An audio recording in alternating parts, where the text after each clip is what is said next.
Good morning and happy Sabbath. And I'm glad to be your speaker for today. So, the title of my message today is Gratitude. How do we show our gratitude to others? It is by saying,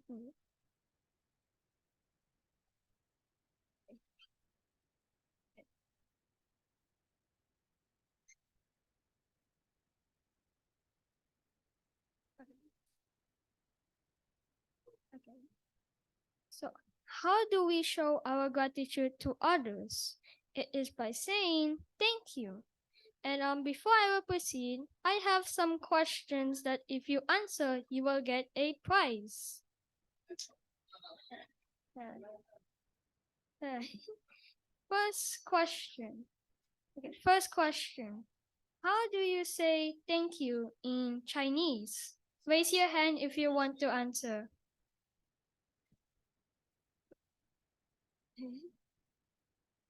Yeah, you have to raise your hand so that I can recognize.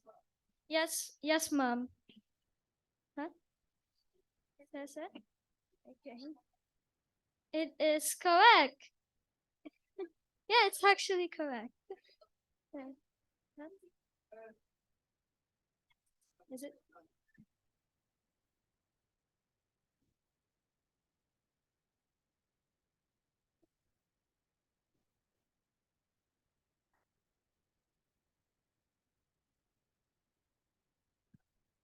Okay.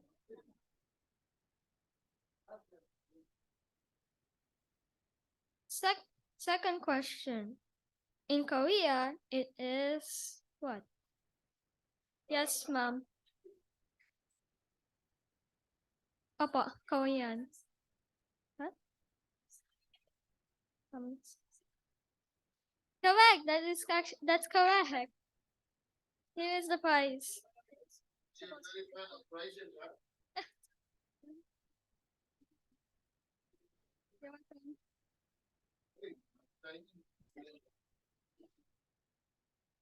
Third question.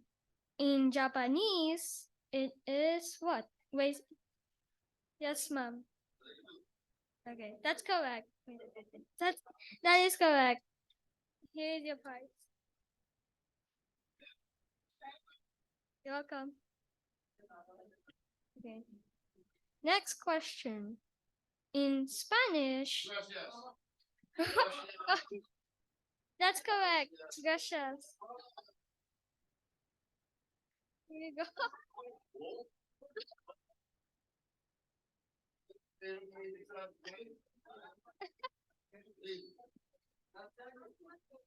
Okay. And I want and I want and I want to ask our Indian friends, how do you say thank you in India? Kanji? Okay. Kanji?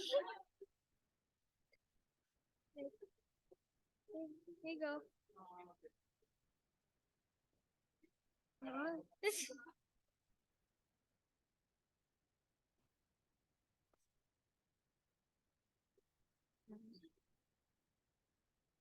and in Filipino, it is salamat po. What is gratitude? Gratitude is pausing to notice and appreciate the things that we often take for granted, like having a place to live, food, clean water, friends, family, even internet access. It is taking a moment to reflect on how fortunate we are when something good happens, whether it is a small thing or a big thing. We usually show our gratitude to others when we feel indebted to them, when we feel benefited from their actions, and when we want to make our feelings towards them known.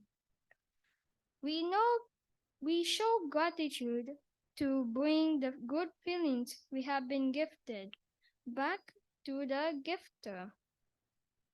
As it turns out, saying thank you does quite a lot for our brain and mental well being.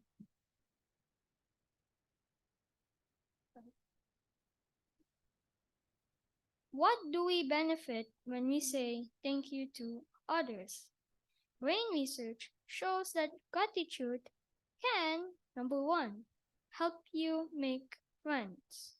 One study found that thanking a new acquaintance makes them more likely to seek a more lasting relationship with you. Number two, by saying thank you, it can improve your physical health. People who exhibit gratitude report fewer aches and pains, a general feeling of health, more regular exercise, and more frequent checkups with their doctors than those who don't. Number three, by saying thank you, it can improve your psychological health. Grateful people enjoy higher well being and happiness and suffer from reduced symptoms of depression. Number four, by saying thank you, it can enhance empathy and reduce regression. Those who show their gratitude are less likely to seek revenge against others and more likely to behave in a pro-social manner with sensitivity and empathy. Number five, by saying thank you, it can improve your sleep. Practicing gratitude regularly can help you sleep longer and better. Number six, by saying thank you, it can enhance your self esteem. People who are grateful have increased self esteem, partly due to their ability to appreciate other people's accomplishment. Number seven, by saying thank you, it can increase in mental strength. Grateful people have an advantage in overcoming trauma and, and enhance resilience, helping them to bounce back from highly stressful situations. So you see, there's a lot of benefits by just saying thank you. Now I will tell you a story of gratitude entitled Androcles and the Lion. Many years ago, there lived a poor slave called Androcles. Life was very hard for slaves. They barely had enough to eat, and if they didn't work hard enough, they were sent to Rome to be thrown to the lions. So, like this happens like many years ago, and life was very hard for slaves. And if you don't work hard enough, you will be sent to Rome and thrown to the lions.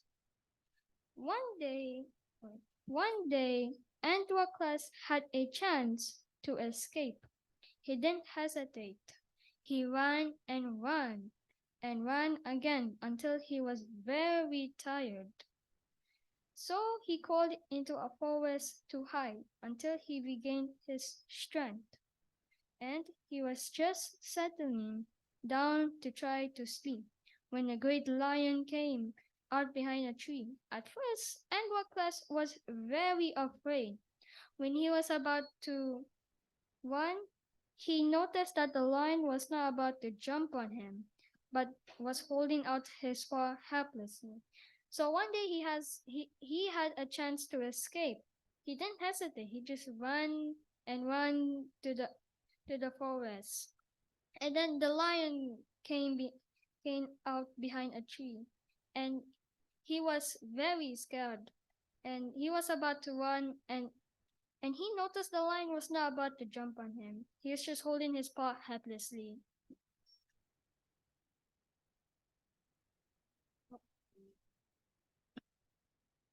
And Androcles stepped slowly towards the lion. The paw was all swollen and bleeding. And when Androcles looked closely, there was a huge thorn stuck in between the claws, which must have been causing the lion severe pain. So So the lion's paw was all swollen and bleeding, and and and when Androclus looked slowly and closely, there was a huge thorn stuck between the claws, and and that is causing the lion severe pain. Androclus pulled the thorn out and cleaned the wound before wrapping it. Bef- wait. Androclus pulled the thorn out and cleaned the wound before wrapping it in leaves to keep it dry. The lion tried to thank him by linking on Androclus and then lay down beside him and went to sleep. He kept Androclus warm all night. In the morning, the lion went away very early, and Androclus continued on his way. So Androclus pulled out the thorn and wrapped it with leaves to keep it dry. And the lion wanted to thank him by um by licking on Androclus, and then lay down beside him and went to sleep. And the lion kept Androclus warm all night. In the morning, the lion went away very early, and he continued on his journey. Many years passed, but one day Androclus' luck ran out, and he was captured by his master's men and sent into a arena to fight. The chapter was opened and came out a hungry lion. Running towards him, Androclus just closed his eyes, waiting for certain death. But then he felt the lion licking on his hand. So so many years have passed, and Androclus got captured by the master's men, and then got sent to arena to fight. And and and the chapter was open, and there is a huge hungry lion, and it's running towards to him. Androclus just closed his eyes, waiting for his certain death. But then he felt the lion licking on his hand again. It was his lion. The crowds cheered with delight at his unexpected turn of events.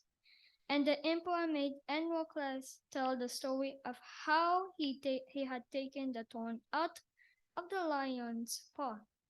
The, the emperor decided to free Androclus and said that the lion could go with him. And they lived to a very ripe old age together. So it was actually his lion in that arena, and the gods was cheering, and the emperor wanted to hear Androclus' story, that how he taken out the thorn out of the lion's paw. So the emperor decided to free Androclus and the lion, and they lived to a very ripe old age together. Instead of eating Androclus, the lion gave his thanks to his old friend. Even how hungry the lion was, he preserved the life of Androclus because of the kindness of Androclus and the gratitude of the lion. They were now both set free. I will tell another story of gratitude from the Bible. This is about the 10 lepers. You know what is a leper is? A leper is a person who has a disease called leprosy. Leprosy is a long-term infection by the bacteria Mycobacterium leprae. The infection can lead to damage of nerves, respiratory tract, skin, and eyes. This nerve damage may result in a lack of ability to feel pain, which can lead to the loss of body parts of a person's extremists. Technically, the disease is just slowly eating your body parts. Leprosy was very common in Jesus' day, and the people who had this disease were thought to be dirty and unclean. They were required to stay away from other people because of the fear that they might infect them with the disease. For at that time, The disease has no cure. It is like cancer or AIDS today. One One day, Jesus was walking to a small village when he saw a group of 10 lepers. They stood far away from Jesus and called to him, Jesus, Master, have pity on us. Obviously, they knew who Jesus was and that he had the power to heal them.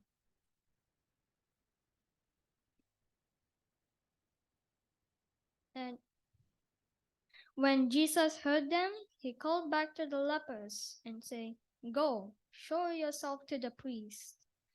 As the lepers went on their way to see the priest, they looked at their skin and the sores were gone.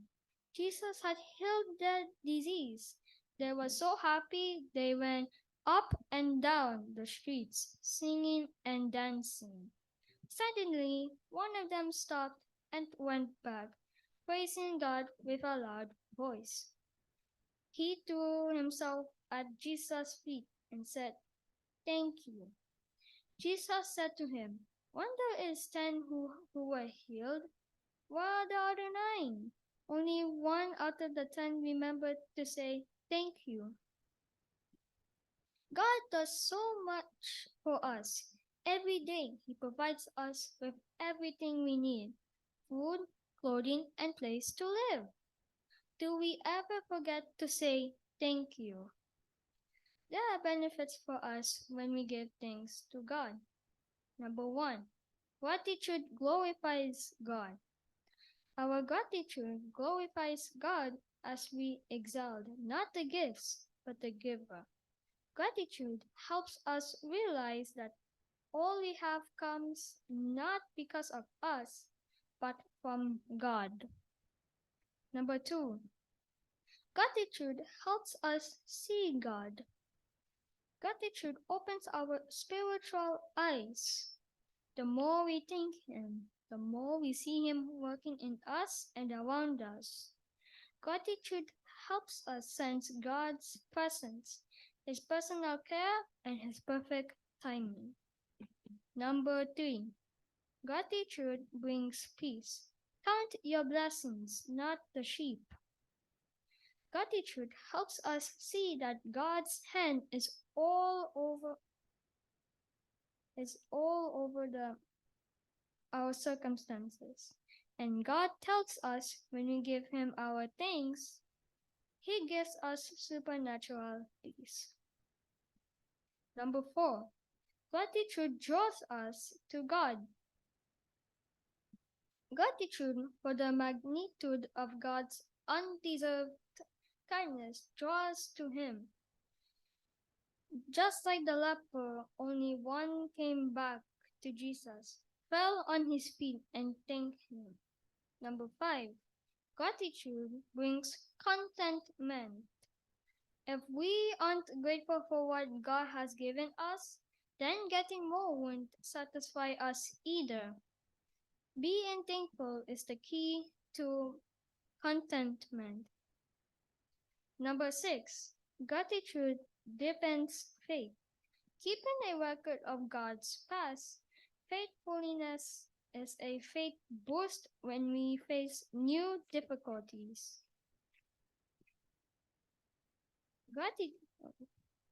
Gratitude leads to joy. The overflow of gratitude is joy. Realizing God's abundant goodness, even in hardship, is a gateway for joy. Number 8, gratitude guards us against envy. Envy makes us want what someone has. Gratitude makes us realize God has given us far more than we deserve, because there's enough for everyone. A grateful heart has no room left for envy. Number 9, and lastly, gratitude is testimony. When we thank God openly and acknowledge what He has done for us, we proclaim a personal, carrying God to the world around us. We show that contentment and peace come not from what we have, but who we know. When you thank God for one thing, there is more in store for you. In other words, you put yourself in you put yourself in the position to have more things to thank God for. Just like the leper who went back to say thank you, he received more blessing. If you stop to give our thanks to him, the more we receive, more blessings from God. Let us stop now and say thank you. Let us ask God to help us remember to thank him every day. Thank you for listening, and this is my prayer.